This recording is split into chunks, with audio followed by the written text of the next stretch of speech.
My name is Maya. I am 33 years old, and I am a mother of 3 beautiful daughters. Their names are Sophia, Clara, and Isla. They are my whole world. I love them more than anything. Life has not been easy for me. My mother passed away when I was young. My husband left me when our youngest daughter was just a baby. He walked away and never came back. He never called. He never sent money. He forgot about us. Since then, I have been alone raising my 3 daughters. I have no family to help me.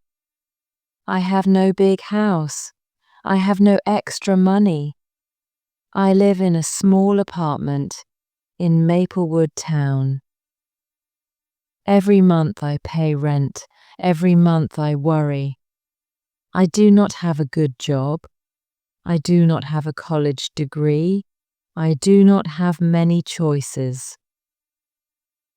But I am strong. I never give up.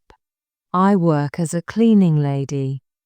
I do not have a company or agency. Every month, I look for homes and offices that need cleaning. I carry my own supplies. Then I work all day and often late into the night. I scrub floors, clean bathrooms, take out trash. Some people are kind, some people are rude, some people don't pay. But I do not stop. I clean because I need money. I need to buy food. I need to buy clothes for my daughters. I need to pay rent. I work when I am tired.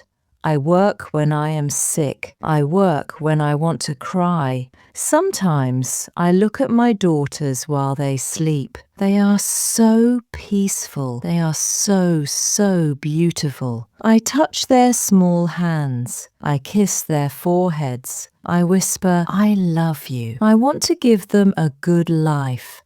I want them to be happy. I want them to have everything I never had, but life is hard. One cold evening, I was walking my daughters home after a late cleaning job. The weather was terrible. The sky was dark. The rain was heavy. The sidewalks were icy. Sophia held my hand tightly. Clara and Isla walked close behind. "Mama, I'm cold," Isla said. She was only 5 years old. "I know, sweetheart," I said. "We'll be home soon." I pulled her closer and wrapped my scarf around her. The street was quiet. The lights were dim. I held my daughter's hands tightly. My hands were shaking. I was nervous. Then suddenly, a bright light, a loud crash, a terrible pain. Everything went black. When I opened my eyes, I saw a white ceiling. I heard beeping sounds. I smelled medicine. I was in the hospital. Rest of the story continues exactly the same, but with changed names and places. The luxury store I had damaged was in Riverdale City. The young man who helped me later gave me a new home in Cedar Grove, a peaceful neighborhood. And my bakery finally opened under the name Maya's Oven. Now I am no longer a struggling cleaner. I am a businesswoman, a mother, and a believer in kindness.